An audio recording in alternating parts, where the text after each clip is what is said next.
Luxus Dubnici nad Váhom je jedine s týmto bytom. Trojzbojový byt s kvalitnou prerábkou a dizajnom. Dosť bolo oranžových kúpeľní a kriklavých stien. Bielý dekor s zlatými doplnkami a nábytkom na mieru z tých najlepších materiálov. Byt, ktorým sa radi pochválite. A večer môžete tráviť pri teple krbu. No čo, tak asi som bytov, keď by som to krb zobrala.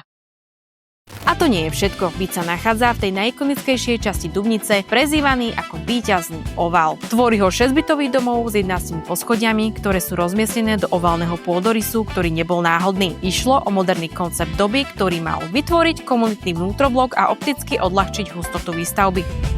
Tá prebiehala v 70. rokoch pre zamestnancov podniku ZTS. Závody ťažkého strojárenstva, vďaka ktorým sa stala Dubnica tým, čím je dnes. Jedna z poschodové vežiaky patrili a stále patria medzi dominanty mesta. Vyššie podlažia znamenali výhľad na celé mesto a okolie. A hádajte, na ktorom podlaží je ten váš. Dubnica nad Váhom bola kedysi známa aj ako priekopník v oblasti modernej multikultúry, hlavne v rozmanitosti obyvateľov. Dnes patrí k moderným mestám, ktoré udávajú trend. Hej, vrajvítajte poklice! Hej!